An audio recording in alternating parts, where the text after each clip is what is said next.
Assalamualaikum warahmatullahi wabarakatuh. Saya Fitri Lestari, mahasiswi Pendidikan Ekonomi Angkatan 2018 dengan NIM A1A1 18045, di mana kali ini saya akan membuat sebuah video ceramah yang bertemakan kewajiban manusia dalam menutup aurat, yang mana ceramah ini ditujukan untuk memenuhi tugas portofolio agama 2 yang diampu oleh Ibu Musayyadah MPDI. Berikut ceramahnya. Wassalamualaikum warahmatullahi wabarakatuh. Assalamualaikum warahmatullahi wabarakatuh. Alhamdulillahirabbil alamin. Wassalatu wassalamu ala asrafil anbiya'i wal mursalin sayyidina Muhammadin wa ala alihi washabihi rasulillahi ajmain. Amma ba'du. Pertama-tama marilah kita panjatkan puji syukur kehadirat Allah Subhanahu wa taala, karena berkah rahmat dan hidayahnya kita masih dapat berkumpul di ruangan ini tanpa kurang suatu apapun. Tak lupa pula salawat beriring salam kita curahkan kepada Nabi besar Muhammad sallallahu alaihi wasallam biqauli Allahumma sholli ala sayyidina Muhammad wa ala ali sayyidina Muhammad. Hadirin yang saya hormati, Islam adalah agama fitrah yang mengatur segala Hadirin yang saya hormati, Islam adalah agama fitrah yang mengatur kehidupan manusia, termasuk dalam mengatur cara berpakaian baik laki-laki maupun perempuan. Adapun batasan cara berpakaian laki-laki dari pusar sampai lutut, dan untuk wanita adalah seluruh tubuh kecuali telapak tangan dan wajah.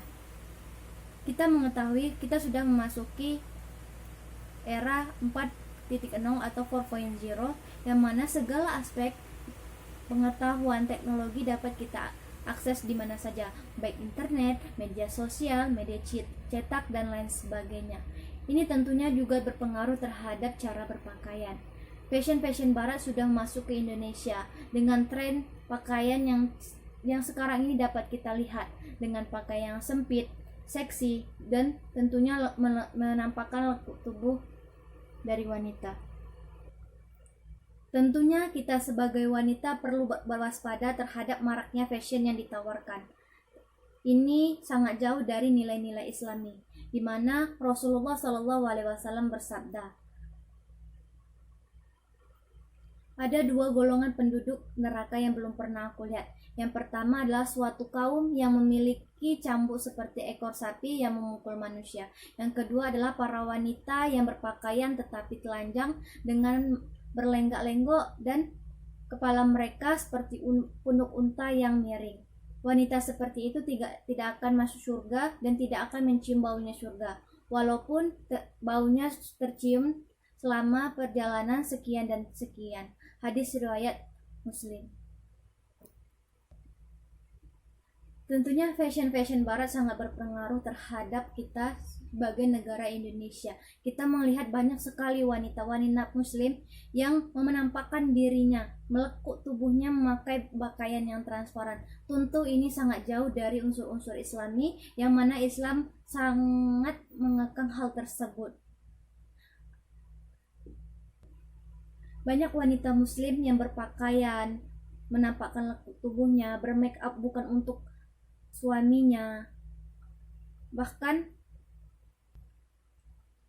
tentunya ini sangat berefek kepada kita sebagai kaum muslimin. Dengan perkembangan fashion barat yang sekarang ini sudah memasuki di negara Indonesia, tentunya ini akan membawa pengaruh yang negatif.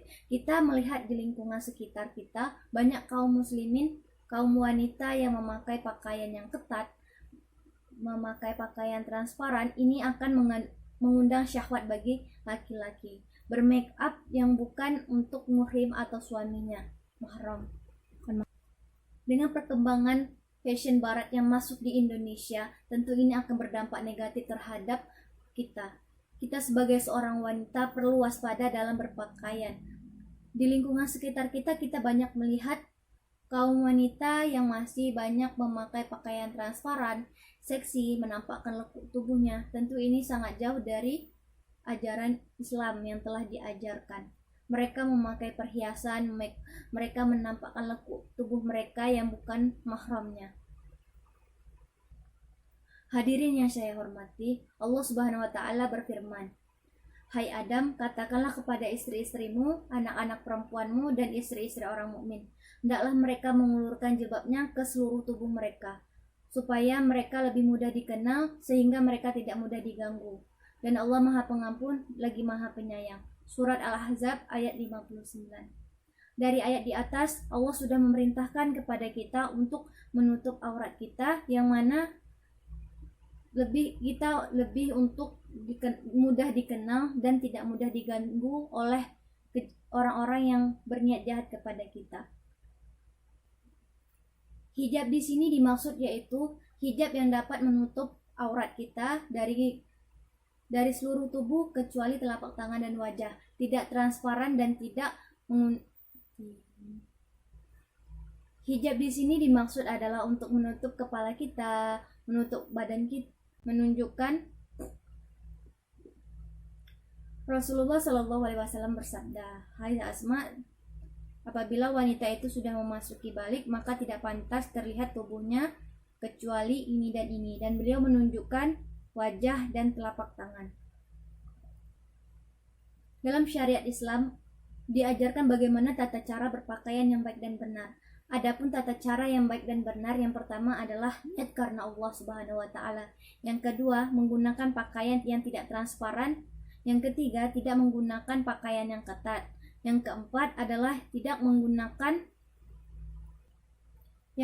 memakai secara sempurna, dan yang terakhir adalah menghindari pemakaian jilbab seperti punuk unta. Dengan memakai pakaian yang sesuai dengan syariat Islam, tentunya kita akan mendapatkan pengaruh yang sangat bermanfaat. Yang pertama adalah kita terhindar dari godaan syaitan. Yang kedua adalah kita terhindar dari kejahatan. Tentu ini akan berefek kepada diri kita sendiri. Bahkan kita mengetahui di lingkungan sekitar kita ada yang mengatakan percuma menggunakan hijab yang panjang menutup aurat tetapi akhlaknya masih yang tidak baik. Di sini saya dapat mengatakan bahwa antara jilbab dan akhlak itu adalah suatu yang berbeda. Yang mana jilbab ini adalah perintah dari Allah Subhanahu wa taala yang harus dipatuhi oleh setiap muslim. Yang kedua itu adalah akhlak. Akhlak itu adalah perilaku kita. Dengan kita berjilbab, perilaku kita akan mengiringi dengan baik. Jadi teruslah berhijab dan laksanakanlah perintah Allah, maka kita akan mendapatkan efek yang sangat bermanfaat. Dan salah satunya lagi, kita dapat menyelamatkan orang tua kita, yaitu ayah kita, dari siksaan api neraka. Mungkin sekian video ceramah saya, mohon maaf apabila ada kesalahan. Saya akhiri, wassalamualaikum warahmatullahi wabarakatuh.